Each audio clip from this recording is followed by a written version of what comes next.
This breaking news is from Iran. Iran's state broadcaster, the IREB, says that 2 Indian vessels were forced back as they were trying to make their way through the Strait of Hormuz. It added that firing was involved in turning the ships back. IRIB, or IRIB, says that one of the 2 Indian vessels was a VLCC supertanker, which was carrying 2 million barrels of oil from Iraq.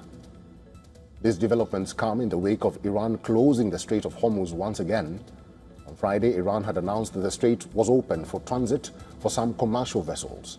Tehran said it had allowed this after a ceasefire had been secured in Lebanon. President Trump had welcomed the news, but he said that the U.S. would not be lifting its blockade of Iranian ports.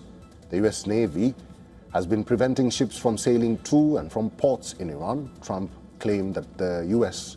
would lift its blockade after a peace deal was finalized with Iran. Iran has reacted by closing the strait again within a day. Tehran says that the strait will remain closed until the U.S. lifts its naval blockade.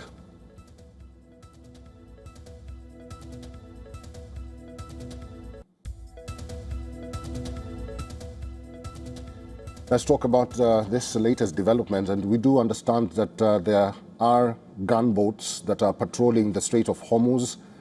Some vessels are reported or have reported to have been attacked, and one of those vessels is an Indian vessel. The vessel is called VLCC. Our assistant editor for Foreign Affairs, Sidhant Sibol, is on phone. Sidhant, what more developments do you have?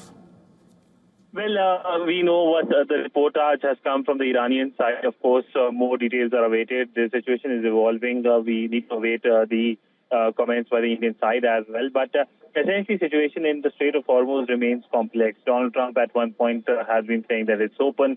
The Iranian side has now said it's not open. Of course, there are regulations there. It's still a regulated channel. So there are several questions, and this development, of course, will be a cause of concern for India. Approximately 14 to 15 Indian vessels are still in the Strait of Hormuz. Many came out with LNG and fuel, but the focus, of course, is the safety of the Indian nationals and the Indian vessels which are there in the Hormuz, and the Indian government will be focusing on that. The Indian government has restated its priorities on the safety and security of its Indian nationals. So essentially, ongoing development, something that will be a cause of concern here in New Delhi. Ball is our assistant editor for Foreign Affairs. He's reporting on the IRIB, saying that one of the 2 Indian vessels was a VLCC supertanker, which was carrying 2 million barrels of oil from Iraq. And we do understand that the Strait of Hormuz has been closed once again following orders from Iran.